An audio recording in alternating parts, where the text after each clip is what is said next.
Hi, I'm Dr. Sheehan from Sheehan Natural Health Improvement Center, and today we're going to start talking about the adrenal glands, what's known as hypoadrenia, adrenal burnout, adrenal fatigue, all those things. They're kind of like talking about the same thing. It's a very big topic, and we're going to split up into 5 different sections.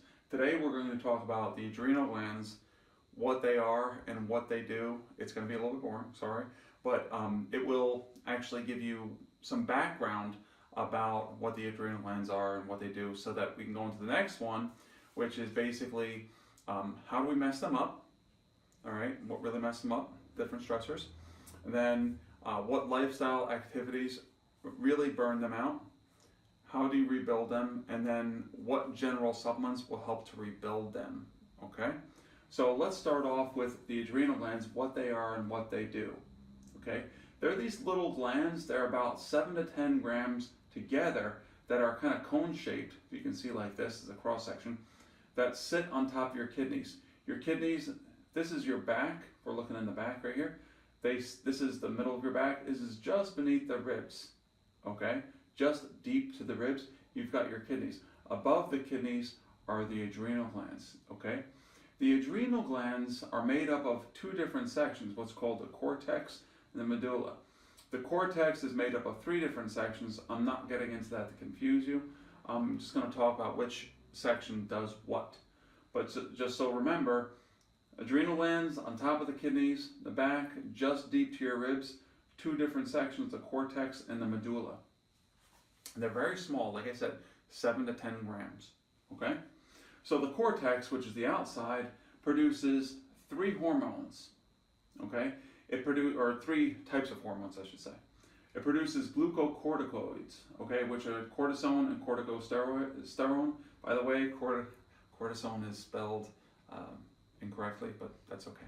So we've got corticosterone and cortisone, okay? What it does is the glucocorticoids, they raise low blood sugar, okay? They suppress immune function. This is really important. They suppress immune function, okay? Chronic stress leads to chronic infections. It leads to asthma and allergies too. That's the reason why. It also suppresses bone formation. Have you heard about anybody who has like osteopenia or osteoporosis, something like that? There's a lot of that going on today because of the fact that one of the reasons being is adrenal stress, okay? There's what are called mineralocorticoids, aldosterone, okay?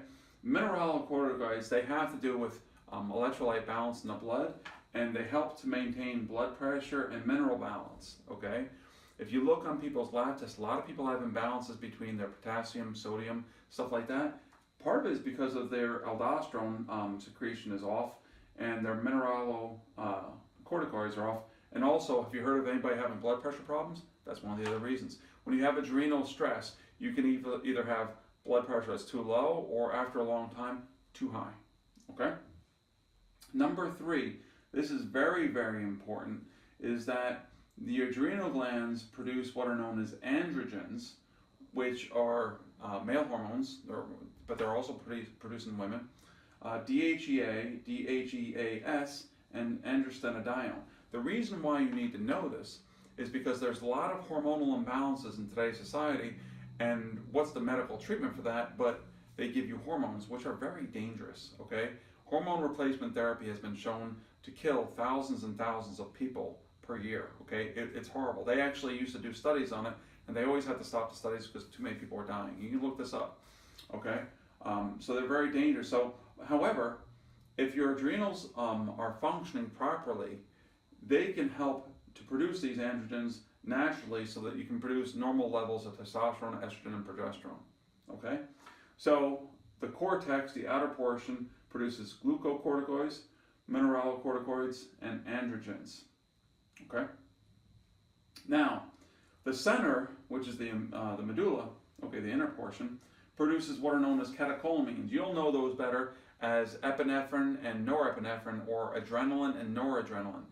That's what we call our fight or flight mechanism, okay? So what we can see is that stress, okay, will cause a lot of catecholamine production. Okay, when we eat a lot of sugar, it'll cause a lot of blood sugar imbalances, and then a lot of glucocorticoid production.